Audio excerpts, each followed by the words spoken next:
Good afternoon. Thank you all for coming. This afternoon we have Chris Ebi, who is a longtime friend and colleague. Chris is, I guess, predominantly a health expert, but she's great for all sorts of advice and wisdom. Chris has been a lead or co-writer on 3 of the IPCC reports? Or something. 3 out of 5? Yeah. And also on several of the U.S. National Assessment reports, the third of which, just the third? We're at the third, yeah. Third of which came out this week or last week. Chris and I met many, many years ago when we were both working on the first U.S. National Assessment, Chris on the health sector and me on another one. And Chris is a leading member of ICONICS, and I will let her explain what that stands for. And Chris is going to talk to us about the new scenarios that will be used going forward. Thanks for coming. Thank you, John. I'm going to talk, as John said, about the new scenarios. Let's see if this works. Oh, that's good. That's great. How many of you know the Special Report on Emissions Scenarios? So quite a few of you do. Some of you don't. I didn't put the slide in. The climate change community has been using scenarios from the beginning. How do you think about the future? And in those scenarios have always incorporated some amount of socioeconomic information. Usually relatively little, but they included some. For a long time, they've been doing scenarios for 30 years. So there's a lot of experience in the community with doing this. There was several rounds of scenarios. I can talk about those later if people are interested. If you've been around a while, you'll know the IS-92A. There's a whole series of scenarios that were used. And in about, the end of the 90s, one of these rounds of scenarios was used in an IPCC report. The governments hadn't been very happy about the scenarios. The people who were putting them together did a huge amount of work to put the scenarios together. They were primarily concerned about emissions and what are emissions going to look like over the course of the century. And so they had numbers that said, here's emission pathways. But they didn't have backstories. How do you get to those emissions? And so the IPCC said, we'd like to run a process where we will work with you. We'll help fund this. It's a special report. And you're going to work out a much more comprehensive description of scenarios. The way this started is a group of people, under 300 scientists, and they started first describing future worlds. Anybody who works on scenarios tells you you only do 4. We did 4. And so they worked out 4 different internally consistent visions of the future. They primarily were based on how many people are in the world, where are they going to live, how wealthy will they be, and what technologies will they use. Once you have that information, integrated assessment models that are models of economies, they're designed primarily to look at emissions. You put that information into these integrated assessment models, and you can get the emissions. Once you have the emissions, you know what the concentrations are. The concentrations go into the Earth system models, and the climate scientists tell us then what surface temperature will be. It's a traditional, linear, from my perspective, a very logical process. And what do I point at that thing?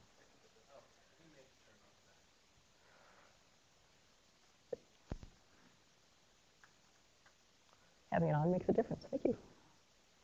All right. And that resulted in these 4 scenario families. The Special Report on Emission Scenarios, everybody calls them the SRES or the SRES. And for those of you not too aware of these, they were organized on 2 axes, worlds where the focus was more economic versus more environmental, more global versus more regional. The governments didn't want people to think one of these was better than another, which is why they have A1, A2, B1, B2, which we've all been struggling with for quite a long time. I have a paper published a while back, and one of my reviewers was the acronym police, and one of the comments was, what does A1 stand for? Exactly. And then these are the main drivers that they looked at. These came out in 2000. They've been what the climate community has been using since then. There's been a lot of changes in scientific understanding since then, in approaches, and a whole range of issues. But the IPCC and the scientific community decided at the end of this process, the IPCC would no longer lead scenario development. That was now up to the scientific community. I usually put in this great photo I took somewhere in the Northeast at Halloween that shows 4 characters sitting around a card table and ask who is the scientific community, which really was one of the key questions that people had to ask, is who is the scientific community? Who is responsible for moving forward? So this has been a little bit of a slow process. Not that we didn't get going eventually, but it has been a bit of a slow process. And after quite a lot of discussions, well, we had delay and then we had a lot of discussions of, gee, we're now late enough, it's going to be hard to have input into the 5th assessment report. There was meetings between the integrated assessment modeling community and the Earth system modelers. And to be honest, all the Earth system modelers need are concentrations. They just want to know what concentrations should I put into my model. And so as you can see here, well, maybe that part doesn't work. Well, whatever. So there's concentrations. So it's decided instead of starting at socioeconomics, we're going to start with concentrations. That's all the climate modelers need. And I'll show you what they decided. There was a whole series of really interesting discussions. I just happened to be in one of the first ones. And the integrated assessment modelers who work on mitigation came in and said, great, for policy, we want a 450 ppm CO2 world, 550 and 650. And the climate modelers went, we can't distinguish those. Who knew? So lots of discussions about how you choose the concentrations. One of the real criticisms of the SRES had been it didn't span the full range of emissions. And I'll show you that there's a whole series of criteria, but that was one of these in trying to decide what the concentrations would be. So these then were put straight, make it sound simple, this was 1.5 years, almost 2 years of really intensive work to come up with the emissions that underlie the concentrations. They got those, they gave them to the Earth system modelers, they put them in their models. And then because of the way the SRES had been done and because of the way people had thought about scenarios, the assumption of the community is once you know the emissions, you'll know what worlds led to those emissions. You'll have the emissions and you'll just back out the world that was the result that led to those emissions. So I said we started with concentrations. The emissions, there's 4 emission pathways. They're called representative concentration pathways. They're representative of the full range of emissions that you can get over the century. These went into the Earth system models in the CMIP-5 process. These are complete, and this is the results that you see from AR5 for Working Group 1. And then I'm going to spend a little time on the RCPs, but most of my time here on the shared socioeconomic pathways of how did we start developing the descriptions of worlds related to those emissions. They're shared, and I'll show you why. They're shared across RCPs, representative concentration pathways. So here's the 4 representative concentration pathways. As I said, they're designed to fill the full scenario space. One of the criteria was that you had to have at least one integrated assessment model that already kind of sort of got to that end. So you had to have something published in the literature that got there, and they had to be far enough apart that climate models could distinguish them. 2.6, and these are all in radiative forcing because they now include the full basket of greenhouse gases. So this is radiative forcing in 2100. I've got the equivalents in here. It's about a 490 ppm CO2 equivalent in 2100. It's called a peak and decline. I'll show you some of that. But emissions peak and then actually become negative by the end of the century. It's the only way they can get these models anywhere close to 450. That given how these models are structured and what people know about the inherent inertia in the climate system, there's just no way they could get the models there. 4.5 and 6 are stabilization scenarios. The emissions will stabilize. You can see 4.5 is 650, 6 is about 850 ppm CO2 equivalent. And then 8.5 is really a lot of emissions and very, very high CO2 concentrations. I'm not going to go into this. I just want you to know that these models have become incredibly complicated over the last almost 15 years. These are all the factors that are included now in those models. It's really important if people are working on impacts to understand some of this. One of the things we've been meaning to, and we'll get to one of these days, is there's land use change in here. So there's land use in the emission scenario, which means if you're going to be doing things like looking at agriculture, you better make sure you don't violate the land use, that you can't use land twice. And that's an area where there's got to be a lot more work from the impacts community. And we need to write a document, but that's another story. Reactive gases are in there. You can see a lot of complexity. And those are all published, and the data are all available. So what's the next one? Okay. You can see what's different from the SRES. There's a lot of things that are different. There's a lot of ways that these are different. The integrated assessment modelers included issues, factors that they know drive emissions, and made as few socioeconomic assumptions as they needed to. And I'll show you there was a key insight that developed at the end of the SRES that was really reinforced by this process. The SRES included storylines, drivers, and emission land use. And the RCPs focus on the emissions. They really want to underscore these are not IPCC. IPCC helped facilitate some of the meetings. They provided some funding for low-income countries to send representatives, but it's not an IPCC process. They include climate stabilization. They took these out to 2300, and they're pretty fine scale. One of the key insights that came, and what I want to spend most of the rest of the time talking about, is while the integrated assessment modelers were working on these emissions, the people working in impacts and vulnerability said, tell us what you assumed about socioeconomics. We have to start writing these storylines. They were all really busy. They're working overtime. They're trying to get this done. Finally was able to get a meeting put together. And this was not that long ago. So it was actually in Snowmageddon we were holding this meeting. It was quite dramatic. At one point, Otmar Edenhofer, who's co-chair of Working Group 3, came running into the room and said, my flight's canceled, and went running out again, which is the first point all of us knew that we were going to be in trouble about getting out of DC. But Detlef van Vuuren presented this, and it's the first time the modelers actually saw this information presented. So this is population over the century by these 4 representative concentration pathways. And you can see the high emissions, 8.5, has a very high population in it. But there's almost no difference for the other 3. That population really doesn't tell you much about emissions.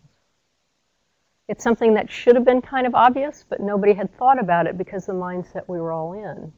You can have a world with very high population and everybody uses green technology.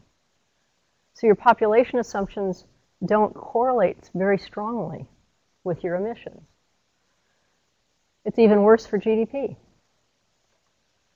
That a range of GDP assumptions will get you to the same emissions.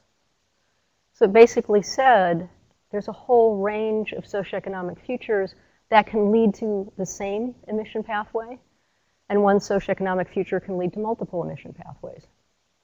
So I said it should have been kind of clear from the beginning, but we learned eventually. But given this, and given that there'd been so little socioeconomic put into the emission pathways, then the scientific community stood back and said, how are we going to think about scenarios? And we spent a lot of time. We had a whole pile of conference calls. I told John we had 40. I bet we had a whole lot more than that. We had a whole series of meetings. In the end, we wrote a framework paper that we shipped around and tried to get as many people as possible to comment on, sent to all the IPCC authors. You can see the long list. And the answer is, what we're doing is providing a toolkit. We're not providing packaged scenarios the way the SRES did. There are 3 major building blocks. 2 of them are done, and I'll spend most of my time talking about one of those. The toolkit is designed around this matrix. So here you have the 4 representative concentration pathways. And after extensive debate, we decided we were going to have 5 shared socioeconomic pathways. As I said, anybody who works on scenarios only does 4. We decided 5 because policymakers wanted. What happened with the SRES is there's kind of regression to the mean of you want to span the space, and then everybody tries to push it to get one in the middle. So we said, great, we're going to have 1 in the middle. And I'll show you how we designed these. And basically, as I said, they're shared across the representative concentration pathways. That doesn't mean that every world will match with every emission pathway. I'll show you in a minute, SSP1. These will have names. That paper's not yet submitted, but these will have names. We're not going to make people do all these number things. SSP1 is a world aiming to sustainable development. It's really hard to imagine a world aiming to sustainable development and having 8.5 watts per meter squared of radiative forcing in 2100. Just probably not going to work. So this isn't definitive. This isn't just an illustration that these are not going to match. This is a very regional world. There's probably going to be a lot of conflict. You're just not going to get to 2.6 if you're in that kind of world.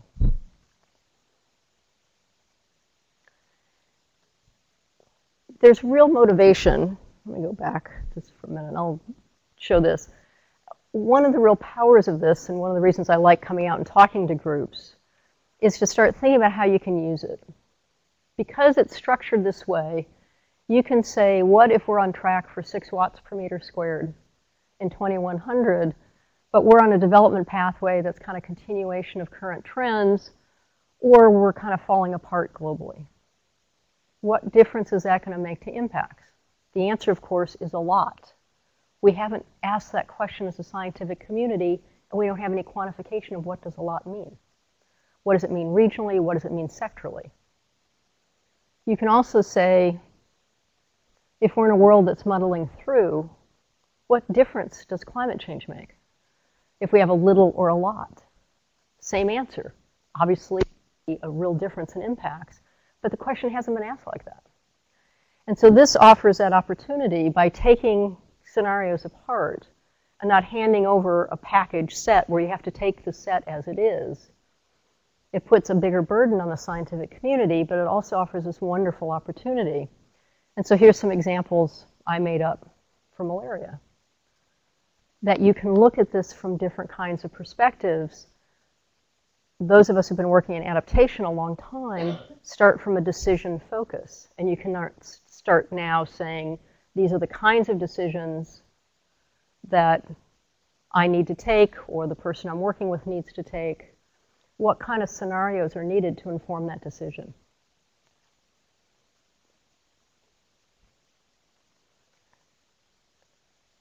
There's lots of motivations for this matrix. We really want to facilitate the research and assessment.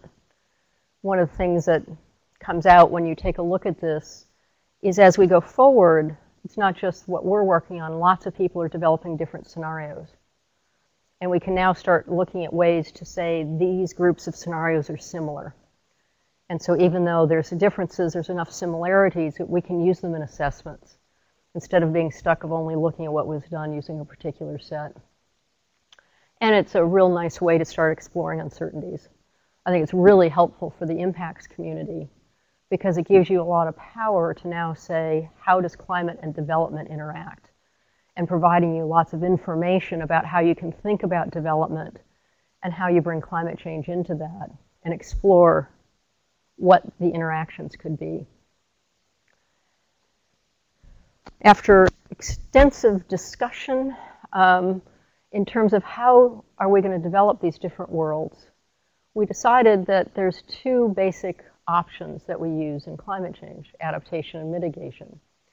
So these are along axes. These are worlds with increasing challenges to adaptation, increasing challenges to mitigation. If you think back to the tree I showed for the SRES, that was on global versus environmental, global versus regional, economic versus environmental. So this is a completely different structure for how we're setting this up. As I said, these will have names. This is a world aiming to sustainable development, muddling through a very regional world. The off-axis ones have been quite interesting to think about. Those have not been represented before in the literature. But this world is a world with low challenges to adaptation, very high challenges to mitigation. It means technology doesn't work. We can't scale it up. It's too expensive. It fails. Something goes wrong. And we just can't get the technologies. This one has been a bit harder to think about. We're low challenges to mitigation, high challenges to adaptation. Both of these are worlds where our international institutions are very ineffective, that you can't rely on your international institutions. I work a lot in the health sector. It means things like the US wouldn't have PAHO telling us about chikungunya in the Caribbean, because you're not going to have that kind of cooperation. You can see these are representative of spaces. So we've developed these 5. And we've put them like this because there's a whole range of possible socioeconomic futures in each one of these spaces. We're describing one. We're hoping other people will describe other ones. The one we have in the middle, as I said, is muddling through. And one that I really advocated for, but we haven't gotten to yet, is a world where most everything works, but we hit the wall on something. We hit the wall on water. We hit the wall on food security. There's something major constraint shows up. And so that we end up somewhere here in the middle because we just can't solve some particular problem. James.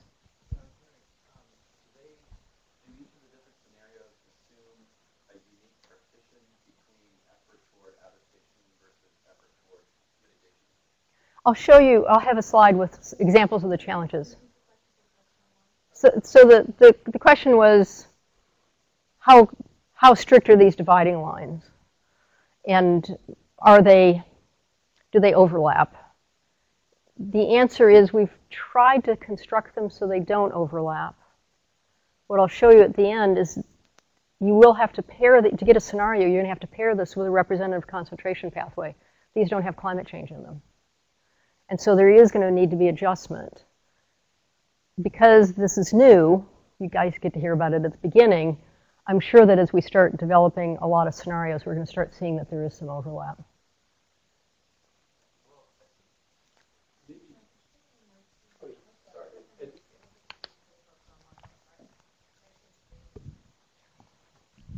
And maybe this is what you were trying to say, but what I was trying to get at is how much mitigation effort, does 5 imply a lot of effort towards mitigation relative to adaptation, and it's just harder, or is that not factored in? That's a really good question. These are without climate change, and they're not assuming any policy. I said there's 3 building blocks. The third one is policy. And so if you look right now at the representative concentration pathways, you're only going to get to 2.6, 4.5, or 6 with policy. There's no specific policy assumed. It's kind of magic occurs, policy's there, and we reach it. And so it doesn't specify the policies. Same for the adaptation. We're not specifying the policies. We're saying it's this kind of world. And so to go back to, it puts more onus on the scientific community because we're providing this toolkit. But for people to really think about what kind of policies would you have in that kind of world, and how is that going to interact with adaptation and mitigation? And it allows you then to actually look at specific policies. You don't want to put policies in here because you can't use that as an outcome of your modeling efforts. You've got to keep that outside.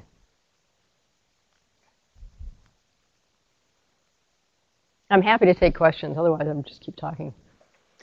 These are examples of challenges to mitigation. I didn't put 2 up here because it's in the middle. So, sort of good in this place, sort of not so good in that place. But these are the kinds of things.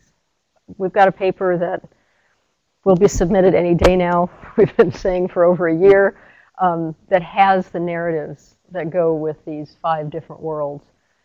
The narratives are a couple pages each, and basically there's a sentence on everything. They're global scale.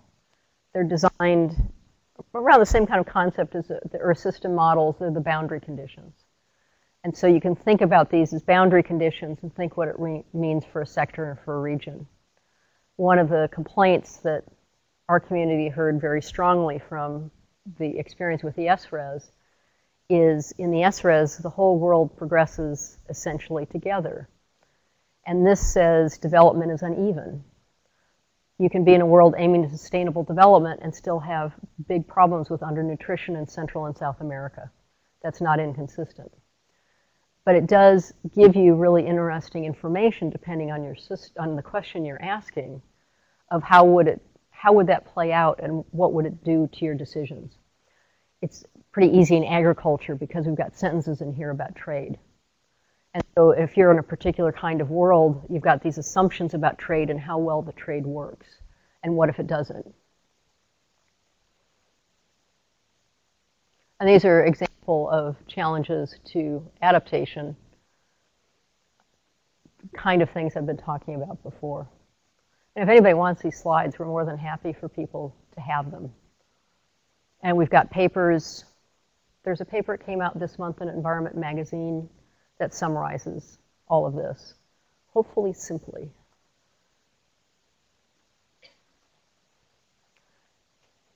Each one of these has got a narrative and it's got quantification. Here's some examples of different kinds of elements. And this tells you whether it's in the storyline, in the integrated assessment model, or from impact adaptation modeling. So you can see the IAMs are providing GDP, but there's groups of people who are trying to get income distribution. So there's a whole range of factors. The work is ongoing now. Some of those data are available. And looking at what kinds of information people need. Because these are designed as a toolkit, they can be used by the sectors and regions. So I have a paper that came out talking about these for health. And so for health, one of the determinants is childhood mortality. And the question is, we've got a lot of childhood mortality data. Can we get that projected out beyond just a couple of years? Or can you make a series of assumptions of what's going to happen with childhood mortality? So instead of being with the SRES and being stuck with what they gave you, we're saying, here's a toolkit, have a lot of fun, what do you want to add to it? And what's important to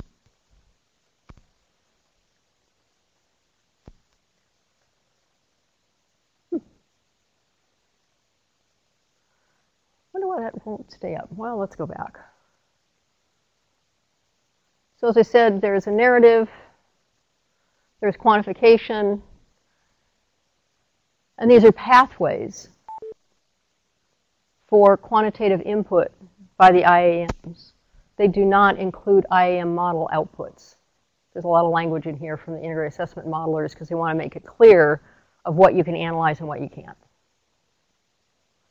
And as I keep saying, these are not influenced by climate change to the extent possible. These are just development pathways.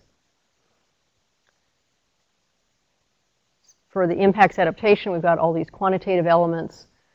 They're basically a no climate policy assumption.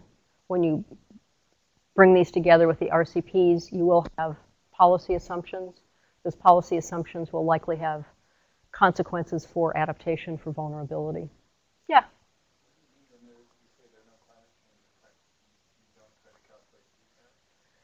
So the question was around climate change. We don't include climate change because that's the outcome we want to analyze. And so these are designed to say, we've got this kind of world, what happens when climate change occurs, what are the probable impacts? And so they're not built into that because otherwise you can't look at that as an outcome. These go into just the generation. These are scenarios or stories to tell a story about how you get to a certain amount of emissions. And development. Yeah. Global economy, rapidly developing, regional economy, not developing. But the challenge to adaptation is based on the sophistication of and the assets of the socioeconomic system, not climate. It's not based on how much climate you have to adapt to. Both. Yeah, it's for both. It's for. We're putting aside to the. Yeah, so to the extent we can, we're not looking at the feedbacks that will come down the line, but we're trying to keep this as clean as possible, that development happens without considering climate change. All the experience all of us have had with governments, they will make a series of choices for reasons that may have nothing to do with climate or development.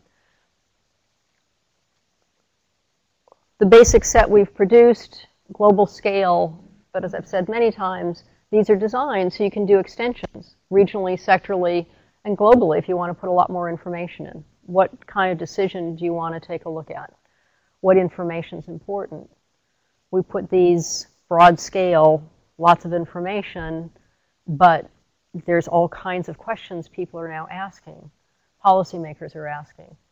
And somebody's going to come in and say, I really want to know about X, and you can design ways to put that in qualitatively, and then basically do sensitivity analyses.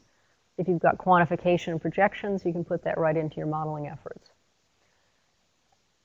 We're really trying to get people to understand these so that they can start playing with this and seeing how it'll be useful. And it's been really interesting. There's a great researcher in Sweden who's using these at the local scale and taking a look at some of the local issues and how global scale does really affect your local. That it's interesting when you work in communities, a lot of them think, oh, the global scale doesn't matter. But if you're worried about food security, you better watch what's happening to trade. You better understand what's happening around the world because it's going to affect your food prices, your food availability. And so you can bring in what you need from this and not have to use the rest of it. Yeah. So I think you did answer my question with that, but I was thinking, so in a way, if you're concerned about some outliers and you're looking at some others who will say are muddling along, but then there's some outliers who are really going in a different direction, you could actually treat each one of them and then bring those two together in that sense by using the extension. Yeah, you can. And see if I can make this go back. So one of the things that hasn't started yet, which one of these days will, we'll go back to the matrix, is you can start thinking then of how if you're in this box here and you start making development choices and you move over here, for example, you move down here. So you can start looking at what difference does policy make in putting me in a different space. And it's a way for essentially advocacy both on climate and on development.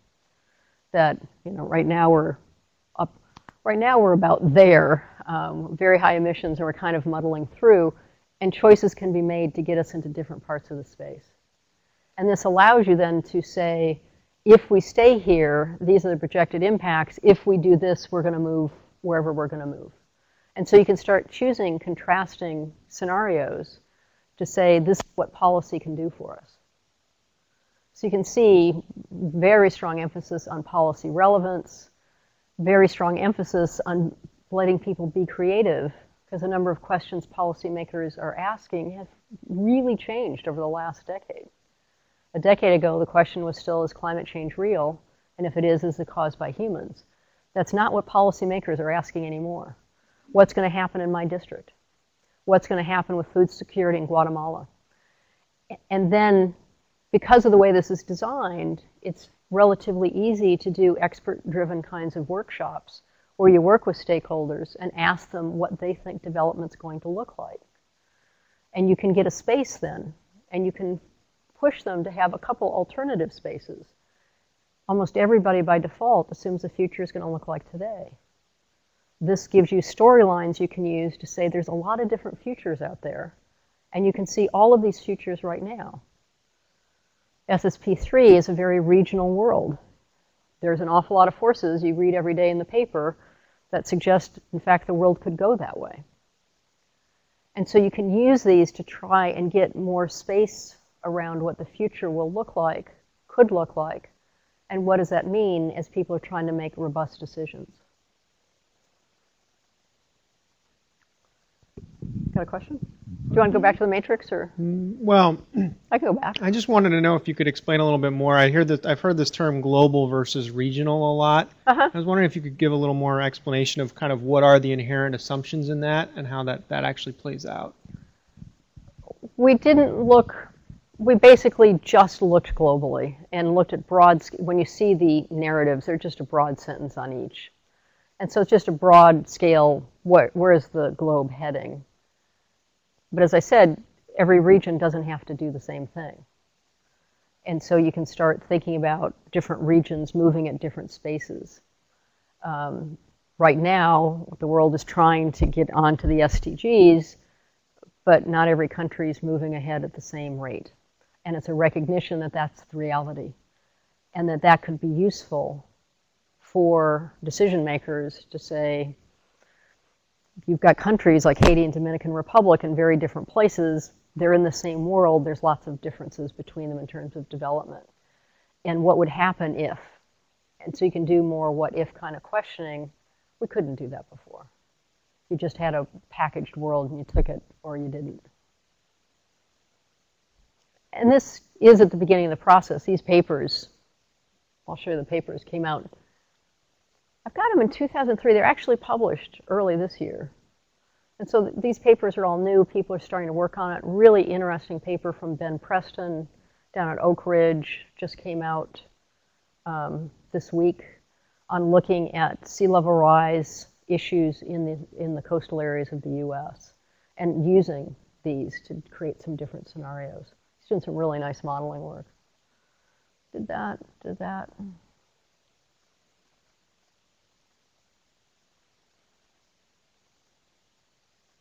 What I haven't talked about and what's currently under development, I think James asked a question, is when you put these together to create a scenario, you're going to need policy. And what kind of policies do you want to assume? And so there's an effort primarily from the integrated assessment modeling community to start looking at some climate policy assumptions. What kinds of policies will you need for a 4.5 watts per meter squared world? What kind of policies will you need? And these will be exogenous to the models because you want to look at what different policies mean. And so they'll come up with a range to work with. And these are currently under development. Elmar Kriegler's got a nice paper explaining the framework for these. As I indicated before, so one of the uses is this idea that you can bin scenarios. We've got different spaces for them. As you look at different scenarios people have developed, whether or not they use this, we can say any world aiming to sustainable development is going to be in that space. So you can do comparisons. I think I'll leave the rest of that. We're now at next steps. I'll show you it then. We've got a whole series of working groups. Ben Preston is looking at applications across scales. Mark Levy, many of you may know him, is working on other kinds of indicators. Work's going on from the integrated assessment models. At some point, we're going to have to evaluate these for their usefulness. So far, we've had real positive feedback, but there's been fairly limited use of them. And we have to really look at how different groups are putting together the representative concentration pathways, the shared socioeconomic pathways, creating scenarios, and if we need to make adjustments to make this more helpful. Stefan Hollegot, who's now at the World Bank, has been involved in this. One of the things that he's looking at is this local versus global scenarios. How you define the global scenarios, you step these down to local, and then can you take a series of locals and step them back up to global? So an area that he's real interested in moving forward on. And he's done a lot of work in France. This is some of his work on urbanization. We've got a special issue in climatic change. There's 4 papers explaining the framework that we've used, and there's 10 other papers commenting on that. Most of these papers are open access. And as John mentioned at the beginning, we're the International Committee on New Integrated Climate Change Assessment Scenarios. We are the Iconics. We had a small contest to come up with an acronym. Tim Carter, I thought, did a brilliant job, makes us all sound like we're rock stars. And we've got all these different working groups. And we've got a website where we've posted the papers so people can look at it. Most of this presentation well, additional information to what's in this presentation is going to be in a generic presentation we'll have up online. We're trying to work on some documents to explain the issues around land use. This is the handshake document that Jay Edmonds is leading. So we're trying to put information up. Sorry. Oh. So this is impacts, adaptation, vulnerability. It's the acronym for Working Group 2. Impacts, integrated assessment modeling is what goes into Working Group 3. Sorry. Telling John before, we used to be the IAM, IAV, ad hoc, joint, something or other committee. After several years, decided we weren't ad hoc. And we probably should come up with a name that was a little more understandable. So I will leave that up because that's the last slide. And I left lots of time for questions so that people, I gave this presentation to a university and asked for questions, and the first was the chair of a department who said, could you start all over? Could you start in the middle, please? Sure. Thank you. This is Greg Michaels from ICF. Very interesting to see this, and I want to ask the question about, for people to think it always helps to have discrete storylines. Mm-hmm. But by virtue of opening up the toolkit, it means you can use distributions of assumptions, mm-hmm. and you don't have to be stuck with discrete storylines. So where do y'all fit on that? You know, to tell the story, for people to be able to say, I believe you or I don't believe you, you have to have a discrete storyline versus doing some sort of, you know, Monte Carlo kind of approach where you apply distributions to every single attribute of this. Yeah, it's a good question. We have storylines for each development pathways. Any day now that paper will go in, really, it will. And so those will be available for everybody. They do, as I said, have about one sentence on everything. Some of this is quantified, some of it is just qualitative. So it does give indications of where we're going in terms of, I think we ended up taking out where we're going in terms of achieving the MDGs. But you can figure it out from the language we've got in there. But there's a little bit of information about everything just to give a broad scale picture of what that development pathway looks like. And so that is available for people. You can take that if it's sufficient for your decisions, or you can enrich it. So it's however you want to use it. There's nobody in charge of these. It's a scientific community. Peer review is really what's going to answer whether your peers think that how you've enriched these is appropriate or not. And certainly it's been quite interesting to get peer review back on all of these and get the reflections of the community on what they think about this. But you can do what needs to be done from the assessment side. Because we've got this binning function, we can say this group of scenarios all looks the same. If you want to use Monte Carlo distributions for some variables because it makes the most sense, this offers the chance you can do that. And if the folks online want to type in a question, then we'll read it out and get an answer. Okay, I have two questions if there's time. The first is a fundamental question about scenarios that are used for the IPCC as opposed to potential scenarios that could be useful outside of the IPCC. Mm-hmm. And so when they're developed for the IPCC, they have to be kind of policy agnostic and not given particular likelihoods of their occurrence.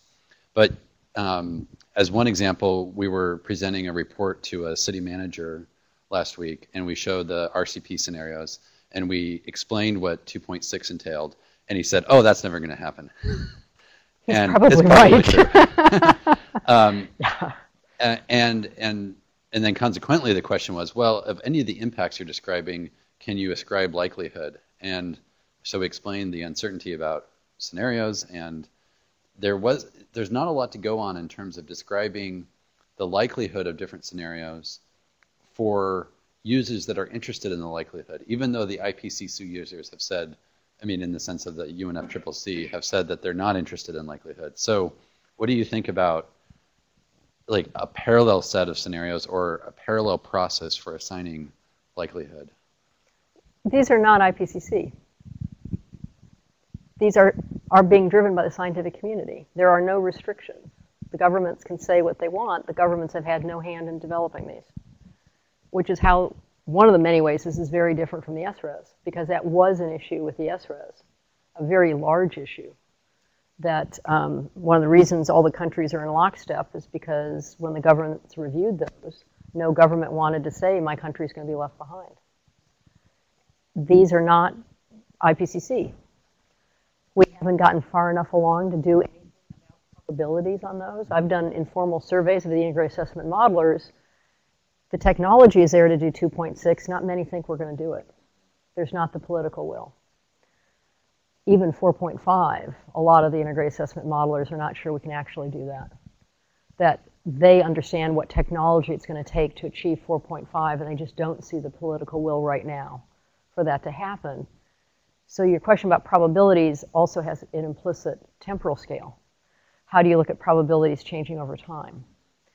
And my individual assessment is extreme events are going to determine a lot of the policies that get implemented. And so one of the things that I've been saying to the integrated assessment modelers that I think they need to do is put a large effort into having shocks to the system. You don't have to name what those shocks are, but can you put shocks into the system? Because you'll see, we're going to see very large extreme events. And those are going to drive policy. And so that's why it's nice with the matrix. You start thinking about, well, we're going along here, and then something happens, and we're going to have new policies over there. So then you also have to think about how your probabilities are going to change as the climate changes. It's something that people talk about. Getting there is a really good, complicated scientific question. And it would be great if there were more people who thought that would be fun to fund. Yeah. Are there more questions, or can I There's ask a one second question. one? You had a question? Yeah. Okay. Okay, so second question, if you were to take the regional extensions, do you envision that they could be used by a regional community of some, working on some decision to think about pathways that that region would take between the SSPs, like to go from something to a sustainable development pathway? I've been trying to talk to some of the large UN organizations, trying to get them to understand this is an opportunity for them to develop some regional scenarios, to do those kinds of things, because you can explore, we're muddling through, we're an SSP2, but in order to get to X, these are the kinds of things that would need to be done. And I think it'd be really, really helpful for those kinds of regional scenarios to be developed. There's a number of organizations that focus on particular regions, focus on a particular country. And to have, many of these organizations have a lot of scientific expertise, and they can help facilitate a process where you can get the stakeholders involved and work out what these could look like. And then have the integrated assessment model runs, have the additional information you need, and put together a real nice package for use. For example, the Global Environment Facility, for all those adaptation projects they're doing, it'd be nice to have some common scenarios, because everybody's asked, when you do a project with them, how will you affect development and resilience? And if you provide all the countries with a common scenario, it's going to be really helpful, in my opinion, as they design their studies and then as they assess the quality of what was done. So I think it's a great opportunity, but I don't have any funding. There's a question back here. Question. He says, what would be the best entry point to use these scenarios to inform local adaptation? So for local adaptation, I said Heinrich Carlson in Sweden is using these to do that. He's got a couple of interesting papers. The kinds of workshops I've done, more regional within a country, working with experts who understand what the issue is. Takes a little while, as you can imagine, for people to understand parts of this process. People don't have to understand the whole process unless you want to play with it. But traditionally, what I do working at the local scale is get people first to talk about what changes they've seen over time. Get people to talk about how they think. I often do health work. What kinds of programs are you planning to implement? How effective are your current programs? Get people talking about that. It's often a very interesting discussion. I was in a workshop in India and was talking about their diarrheal control program, and we had, I don't know, 40-some people. We had somebody from the ministry on one side of the room and a researcher on the other, and the guy from the ministry said that India's done this just amazing job in reducing diarrheal disease, and there's very little left in the country, and the researcher took strong exception to it, and all of us got to watch this great cultural exchange. It's like, wow. But you can get the right people talking about where they think development's going to take them. And then you can bring the climate change in.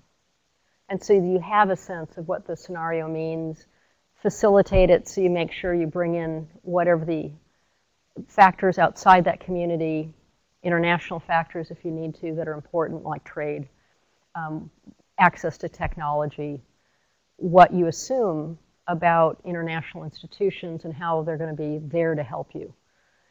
In health, are you assuming Gates is going to continue to fund malaria? Or are you going to assume that, in fact, you're on your own? And those are very real possibilities. And use that to inform discussions, come up with a qualitative description, bring the climate change in, and start talking about what you need to do. Yeah. If I'm understanding this correctly, it's perhaps a little bit different than we've done looking at, when we've looked at adaptation in the past, which is often we look at say it's going to be this hot in this year, ergo we're planning for that. And this is a little bit different thing. You're looking at what your development you're doing now, the development you plan to do, looking at that as a scenario, and then bringing in the climate impacts of that. You're right, and it depends on the decision you have to take. And in the health sector, because of the way it works, because of the way it's structured, those discussions are easier starting on the development side than starting with, we've got this temperature change, which doesn't mean a lot to them. It would be different in different sectors and in different regions, depending on level of awareness. So it does say you've got these tools you can use in the ways that make sense to you. We got a question in the back here. Yeah. Thank you for presenting today. This is really fascinating. Just had a quick question regarding aha moments almost in your findings. You talked a little bit about the graph in which you looked at population growth. And if you mitigate, it doesn't necessarily affect emissions. So were there any other interesting findings or aha moments in the process that you can share? That's a great question. The process has involved these amazingly insightful people, and it seems like every conference call something came up and somebody said something and the rest of us went, that would have been great, we all should have thought of that before. The major ones are the ones I showed. Important, I think, for the scientific community to understand that there is this fundamental disconnect between population, GDP, and emissions. Not totally, but to get people out of that mindset to start thinking that there are lots of factors why emissions go a particular way, and we're not locked into this population GDP dynamic. And broadening that thought process into other places we'd like to investigate. And you've got a question. Ian Fitzsimmons, Still Point Solutions. So you've got sort of a conceptual phase space, adaptation and mitigation. Mm-hmm. And essentially what you've done is taken the various development storylines and broken them free from GDP and mapped them out on this space so that, and also you've broken them free a little bit from the watt per meter square outcomes. Mm-hmm. There's a qualitative relationship, but it's rather loose. Mm-hmm. So policymakers can kind of look at these different pathways and say, this kind of fits my circumstances. Now, qualitatively, I know what my policy tools are. I can bring them to bear. If I bring this to bear, what effect is it likely to have on this pathway? Mm-hmm. Is it going to steer me towards adaptation? That's sort of the way this works. It sorts things out for policymakers to look at and develop their own policy plan to shift their development, to steer their development pathway a little bit. Almost. Two slight modifications on that. One is the SSPs include population and GDP. It's just you don't have to worry about them for emissions. The second is, I'm not sure I'd present this to a policymaker. It's really a toolkit for the scientific community. We have presented this, it was a big meeting in May in Berlin. We had a bunch of European policymakers who did deer in the headlight. You can't seriously be considering this is how you develop scenarios. But the scientific community can use this to develop the scenarios and inform policymakers. So you can work with them, find out what their questions are, and design something that they can use. When the plumber comes to my house, I don't ask what he's got in my toolkit. I want the faucet to work. And this is kind of like that. They want to understand what is the question, what are the policies I should be looking at, and this is a way to inform that by providing specific information that's relevant. We hope. Question over there. Thanks. It sounds like there's a lot of really great advantages to having a more flexible system like this, but I'm wondering what some of the challenges are that you've encountered in the process and that other researchers have encountered in using this more flexible approach. The biggest challenge is it's a flexible approach and it puts more onus on the scientific community. This is presented a number of times at IPCC meetings, and there was authors who kept saying, when are you going to hand us the scenarios? We're not. When are you going to hand us the scenarios? Just tell us what you're going to give us, and we'll use it. And the answer is, you're not going to get that, which is one of the challenges. Another big challenge is this is not being led by the IPCC. No, the people who fund the integrated assessment models are funding the integrated assessment modelers to work on this because it's part of the core of what they work on. There's been very little adaptation funding. And there's a lot of discussions here in the US of how are we going to develop scenarios. Everyone thinks somebody else is going to fund this, which is a really major problem at the moment. Once this gets going better, I think that we'll get over that hurdle, but we haven't got that hurdle yet. It's making sure people are aware of these, understand how to use them. We are an informal committee that's been working on these for more than 3 years. Obviously committed to doing it, volunteering a lot of time, but at some point there has to be some kind of consistent funding. A lot of groups, we talk to them and say, well, there's going to be all these regional scenarios. Where are you going to make all of those available? It's going to take some money to do that. In the end, it would be terrific to have a place where people can upload, here's what I did, because when someone else wants to do it, they can say, ah, that looks similar. Or you had these kinds of challenges. Oh, you thought about that? I didn't think about putting that in mine. So we do need a place for that kind of exchange. There's an infrastructure we need to build around this. It's not there, but I'm hoping it will get there.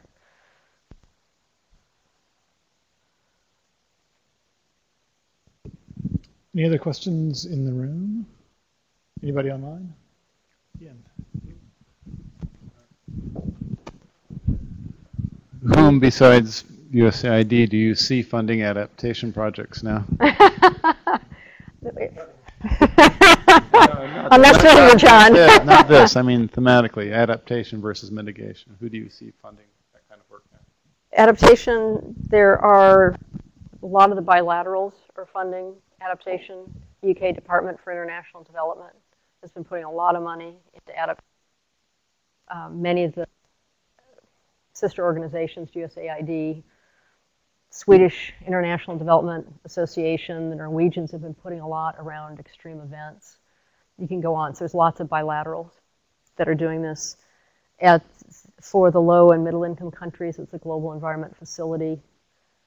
Well, it's really the 4 adaptation funds under the COP, although one's not operationalized and one, I don't know what's happening with the adaptation fund. But there's some very large funds internationally for low and middle income countries. World Bank has been putting quite a bit into adaptation. You see a range of players. The US, not so much. Canada was, but they've taken a step back. Australia was, and they've taken a step back. Japan's doing a lot. South Korea's doing a lot. Who else?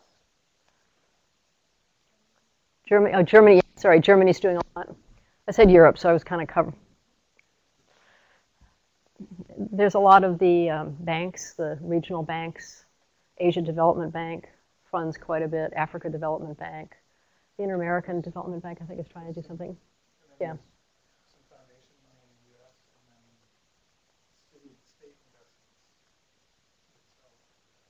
Yeah.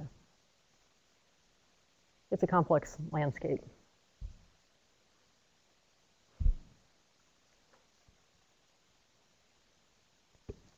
Okay, any other questions? Yes.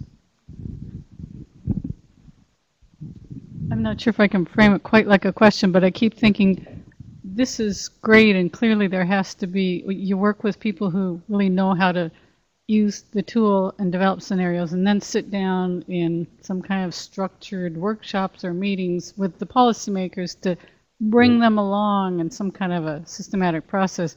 But then there's that leap. And lately I've been tasked with and thinking about measuring the capacity of those systems, those institutions, those governments, whatever, call it adaptive capacity or capacity, whether that's really the capability, political will, interest in making that leap.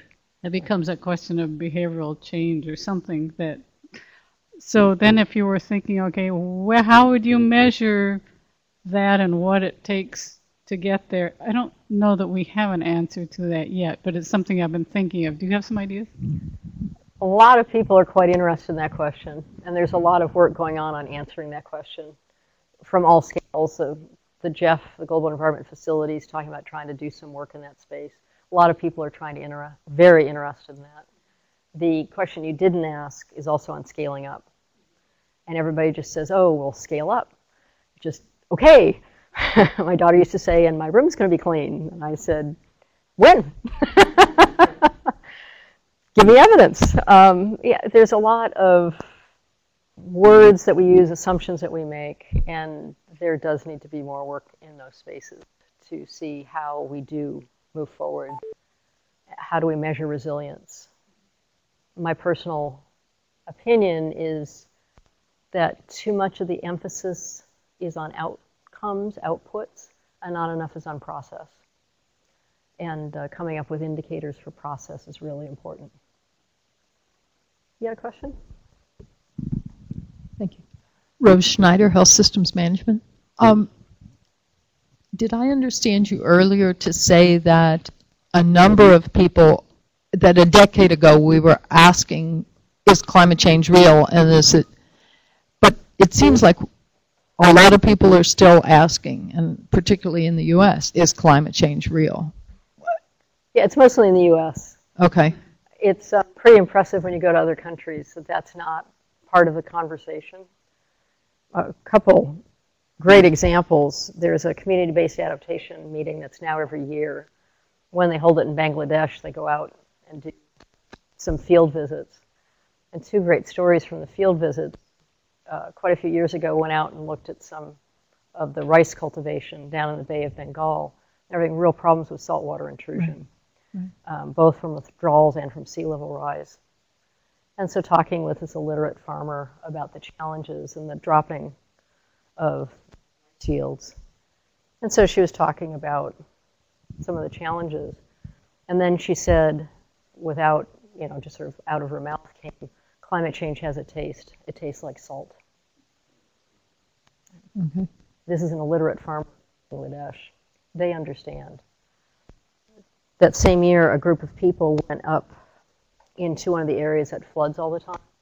And there had been a real effort to build 2-story houses so that when the floodwaters came, people could take everything up. This was Ian Burton was there. And this woman had a brand new cook stove. And so Ian asked what she does with a cook stove. Well, it's a prized possession. Of course, she's going to take it up.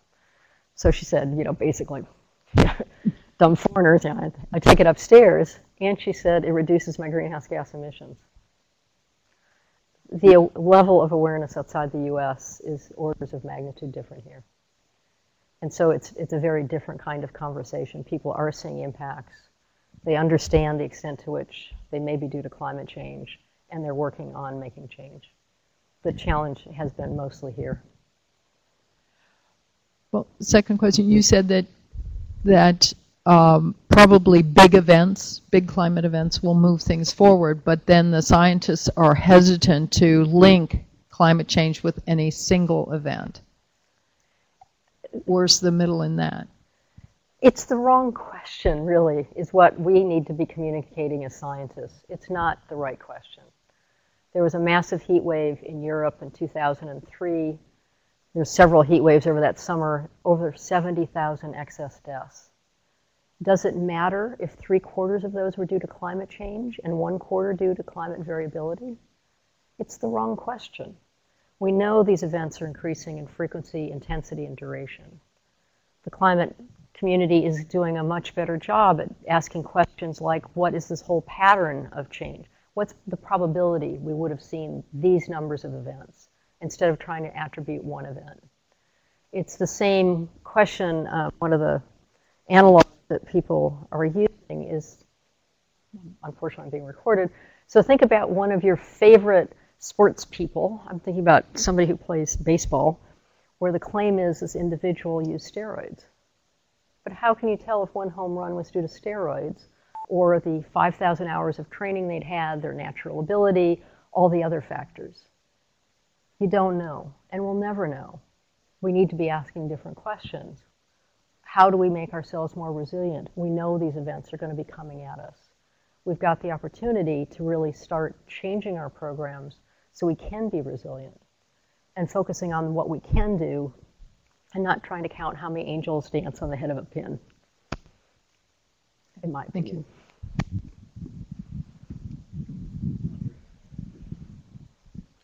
you. I wanted to ask a question about politics and policy, because I recently came from a conference that was held here in Washington where we were talking about vulnerability assessment, and there were a lot of scientists who'd worked very hard to do vulnerability assessment, and they were shocked that perhaps the process of doing the vulnerability assessments was perhaps more important than the product itself. That's right. Yeah, of course it is. But they were shocked. And so I guess the question is, why? Well, why were they shocked? They were shocked because I think they see it as kind of a purely, we are going to just stay on the sidelines and hand you our scientific opinion on said topic. And I wanted to ask in the context of this, because by not being part of the IPCC, you stay out of a lot of politics. Mm-hmm. And so that's one way to look at it and say, well, we're just scientists on the sidelines doing something apolitical. But there has to be politics involved in this in some way, shape, or form. And so I'm wondering how politics and how you see politics and policy manifesting themselves in this, because you can only stay at arm's length for so much. It's mostly playing out in that we want these to be policy relevant. We understand all the people involved have been involved with the IPCC, some of them from the first assessment report. We know these are going to be used by the IPCC. They're going to be used by national assessments. So it has to be structured so it is going to be useful. But we're staying out of specific policy dialogue. And it was one of the real challenges with the SRES is you're very much in the middle of the policy dialogue. I understand that there's been some concern by some governments in Europe about RCP 2.6. It's a peak and decline. It's negative emissions by the end of the century. And one of the models, and I don't know all of them, but I do know that one of the models that ran it could only get there using nuclear. And there's been some governments who've really objected to that. That's fine. That's the only way the model could get there. This is not advocating for nuclear. It's saying if you want to do that with this model and these sets of assumptions, that's the only way we can get there. And so there is a lot of politics that comes in, but by not explicitly being part of that policy process, but by wanting to inform it, and people who work daily with policymakers to answer questions, to make sure it's policy relevant, we then don't get pulled into debates that are policy choices. We can inform them as scientists, but we're not advocating. We can step out of our role as scientists and do any advocating we want, but this process is trying to keep it as clean as you can when you work in this field, which is tough.